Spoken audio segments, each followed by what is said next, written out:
Russia की कैसी अय्याश रानी जिसने इंसान क्या जानवरों के साथ भी शारीरिक संबंध बनाए थे, और ज्यादातर सुपरस्टार मालदीव्स में ही क्यों घूमने जाते हैं, और 7 नंबर का एक ऐसा रहस्य जिसे जानने के बाद आपके पैरों तले जमीन खिसक जाएगी। और क्या हुआ जब सलमान खान से उनका धर्म पूछा गया था। सलमान खान का जवाब सुनने के बाद आपको यकीन नहीं होगा। और अमिताभ बच्चन, अक्षय कुमार और रणवीर सिंह के बीच की एक ऐसी अनोखी कहानी जो आपने कभी नहीं सुनी होगी। जानने के लिए बने रहिए वीडियो के एंड तक। नंबर 1, अगर इतिहास की सबसे अय्याश रानी की बात करें तो वो है कैथरीन द ग्रेट। ये रशिया की रानी थी। इसने अपनी ताकत और अपने दिमाग से रशिया को उस वक्त दुनिया का सबसे ताकतवर देश बना दिया था। इनसे पहले यहाँ का राजा इनका पति था, लेकिन वो एक नंबर का नशेड़ी था, तो कैथरीन ने उसे अपने 2 आशिकों के साथ मिलकर मरवा दिया। इसके बाद कैथरीन रशिया की रानी बनी। रानी बनने के बाद उसने रशिया में बहुत तरक्की करवाई, लेकिन साथ ही साथ ये बहुत ही ज्यादा अय्याश थी। ये रोजाना नए पुरुषों के साथ सोती रहती थी, और जो इनके जो नए नए आशिक थे उनको ये प्रॉपर्टी और पैसे देती रहती थी। इन्होंने अपने एक आशिक को तो पूरा पोलैंड ही दे दिया था, और इनका एक आशिक था जो इनके सबसे ज्यादा करीब था,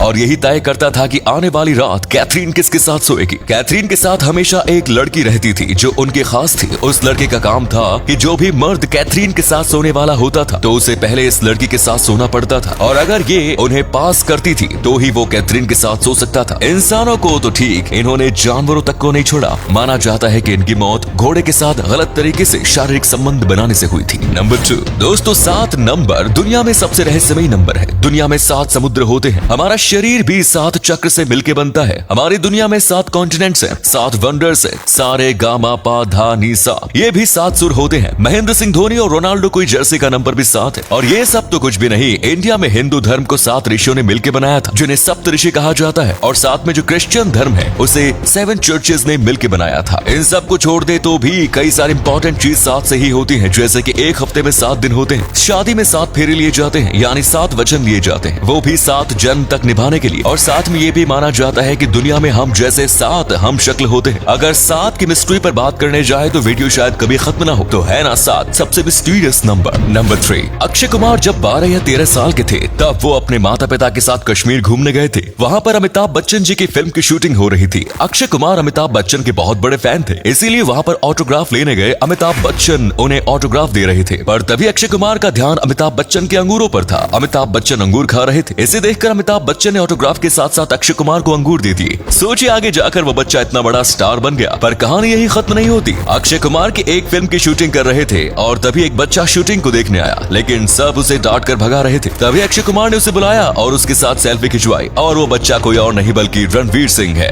नंबर 4, दोस्तों आपने भी इस चीज को नोटिस किया होगा कि आजकल के जो भी बड़े सोशल मीडिया स्टार हैं या फिर कोई फेमस पर्सनैलिटी, तो वो सब मालदीव्स में घूमने जा रहे हैं। तो आखिर ऐसा क्यों? सबको एक साथ मालदीव जाने का शौक क्यों चढ़ा है? दरअसल ये किसी प्रकार का शौक नहीं बल्कि पैसों का चक्कर है। जी हाँ, मालदीव्स की जो सरकार है वो इन सब बड़े बड़े सेलिब्रिटीज और सोशल मीडिया इन्फ्लुएंसर को सामने से बुलाती है, और कई बार तो बड़े बड़े इन्फ्लुएंसर को तो पैसे भी देते हैं कि आप यहाँ पर आइए घूमने, बदले में हम आपको पैसे देंगे और आपसे 1 रुपया भी नहीं लेंगे। ऐसा इसलिए करते हैं ताकि मालदीव्स फेमस हो सके, और बड़े बड़े स्टार्स के लिए यहाँ पर जाने के बाद कई लोगों ने भी यहाँ जाने का प्लान बनाया। इससे मालदीव्स का टूरिस्ट अट्रैक्शन बढ़ जाएगा, और बस इसीलिए ऐसा कर रहे हैं। नंबर 5, साल 2015 में बॉलीवुड की सबसे बड़ी स्टार यानी कि सलमान खान को पुलिस ने अरेस्ट कर लिया था, क्योंकि उनके ऊपर कई सारे केसेस चल रहे थे। और इसी दौरान एक फॉर्म ने उनसे पूछा गया कि आपका धर्म क्या है, तो सलमान खान ने अपना धर्म हिंदुस्तान बताया। उनका कहना था कि मेरी माँ हिंदू है और मेरे पिता मुसलमान, और अब मुझे ये बात समझ में नहीं आती कि लोग हिंदू और मुसलमान के बीच झगड़ते क्यों रहते हैं। मैंने बचपन से ही दोनों धर्मों को निभाया है, और इसीलिए मैं बस किसी एक धर्म का यहाँ पर नाम नहीं लिख सकता। मैं मानता हूँ कि मेरा जन्म हिंदुस्तान में हुआ है, इसीलिए मेरा धर्म हिंदुस्तान है। अगर आपको भी लगता है कि सलमान खान ने बिल्कुल सही बोला है तो वीडियो को लाइक जरूर करें। और अगले फैक्ट पर जाने से पहले इस फोटो को ध्यान से देखिए और बताइए कि आपको इस फोटो में कौन दिखाई दे रहा है। इससे पता लगेगा आपका दिमाग और आपकी आंखें कितनी तेज है। मिलते हैं आपको 5 सेकंड्स।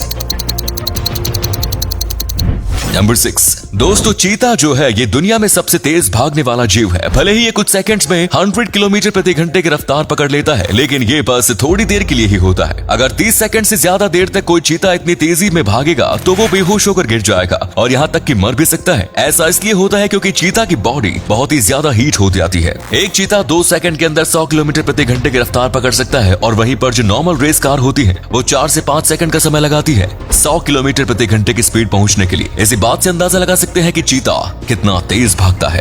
नंबर 7, हम जब गहरी नींद में सो रहे होते हैं तब हमारा जो दिमाग है वो हमें झटके देता है, वो भी बिजली के। जी हाँ दोस्तों, आपने बिल्कुल सही सुना। दरअसल जब हम गहरी नींद में सो जाते हैं तो कई बार हमारे दिल की धड़कन थोड़ी बहुत धीमी हो जाती है। ये होना आम बात है, लेकिन अगर ये बहुत ज्यादा धीमी हो जाती है तो हमारी नींद में ही मौत हो जाती है। पर हमारे दिमाग को ये बात पता नहीं होती कि इंसानों की मौत कितनी धड़कन कम होने के बाद होगी। इसीलिए जब हमारे दिल की धड़कन धीरे धीरे कम होने लगती है तो हमारा दिमाग हमारे शरीर को एक बिजली का झटका देता है, ताकि ये पता चल सके कि हम जिंदा है या नहीं। और इस झटके के बाद हमारे दिल की धड़कन थोड़ी देर के लिए फिर से तेज हो जाती है और फिर धीरे धीरे फिर से कम होने लगती है। और ये जो बिजली होती है ये हमारा दिमाग खुद पैदा करता है। नंबर 8, दोस्तों क्या आपको पता है जब नवजात शिशु इस दुनिया में आता है तो वो अपनी शुरुआत के कुछ हफ्तों तक सिर्फ ब्लैक और व्हाइट ही देख सकता है। और ये सब बच्चों में अलग अलग होता है। कुछ बच्चों को जल्दी कलर दिखना शुरू होता है और कुछ को नहीं, और कुछ को तो स्पेसिफिक कलर जिंदगी भर दिखते ही नहीं है, और उन लोगों को हम कलर ब्लाइंड कहते हैं। और एक रिसर्च में ये भी पता चला है कि बच्चों को जो कलर सबसे पहले दिखना शुरू होता है वो होता है लाल कलर, क्योंकि ये सबसे वाइब्रेंट और शक्तिशाली कलर है। आपको दूर से भी सबसे पहले लाल कलर ही दिखता है। तो उम्मीद है आपको ये वीडियो पसंद आई होगी। अगर आई तो लाइक कीजिए, शेयर कीजिए, कमेंट्स कीजिए। धन्यवाद।